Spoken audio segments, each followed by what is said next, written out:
Viktor Frankl spent years in a German concentration camp, and in his book, Man's Search for Meaning, he says, "To live is to suffer, to survive is to find meaning in the suffering." To live is to suffer, to survive is to find meaning in the suffering. And Christians find the meaning of the suffering in the cross, in the crucifixion. We know that on Calvary, Jesus made suffering the currency of redemption, the means by which souls are won back to God. And in today's gospel, our Lord tells us that accepting the cross is the core or the heart of discipleship. And reminds us that you and I are disciples of a crucified God. Like they say, if you want to follow Christ, you better look good on wood. That's the expression. If you want to follow Christ, you better look good on wood. St. Teresa of Avila understood that humiliation and trials went hand in hand with following Christ. One day, after being splashed with mud by a coach, passing coach, St. Teresa would say to God, "It's no wonder you have so few friends. You treat them so badly." Well, toward the end of her life, St. Teresa would say, "Lord, those who work for you are repaid in trouble." But she would add, "What a precious price for those who understand its value." Because the cross enables us to give expression to love. It's only great love that can bear great crosses. Like St. Francis prayed for two things. Lord, give me a share of your suffering. Lord, give me a share of your love. Okay? Without one, we can't bear the other. Lord, give me a share of your suffering. Lord, give me a share of your love. In today's gospel, St. Peter is kind of on a high from last week's gospel. Last week, Peter was given authority over the church. He was given the keys to the kingdom.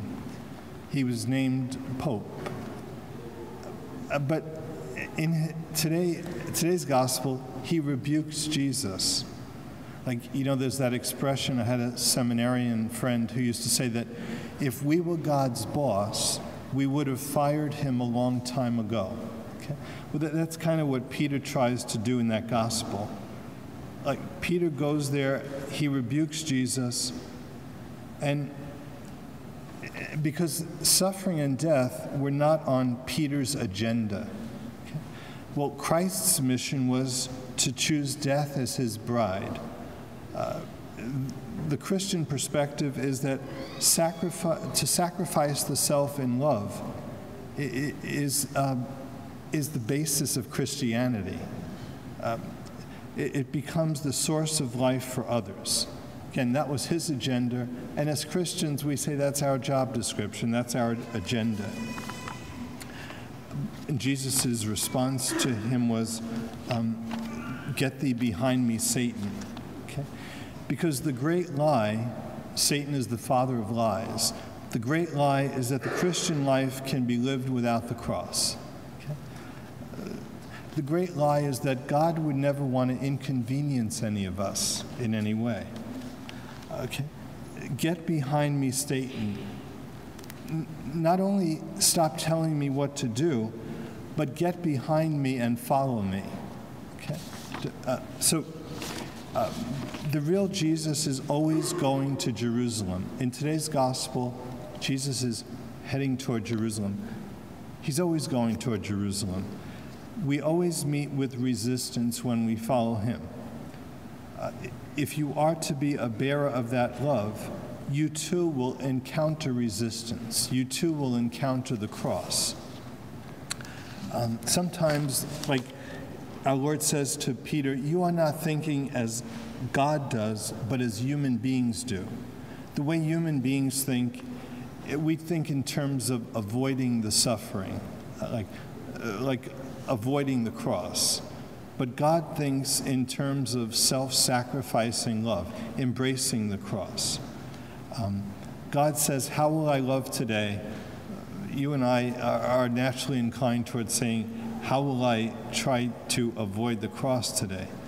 But he says not merely to accept the cross, but to take it up, to embrace it. That's the goal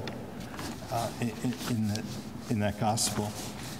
It's a story Fulton Sheen Fulton Sheen tells the story of a young man who was one day approached by an angel carrying 3 volumes of a book. And the young man saw that the book was filled with profound wisdom, and so he asked the angel the cost of that book.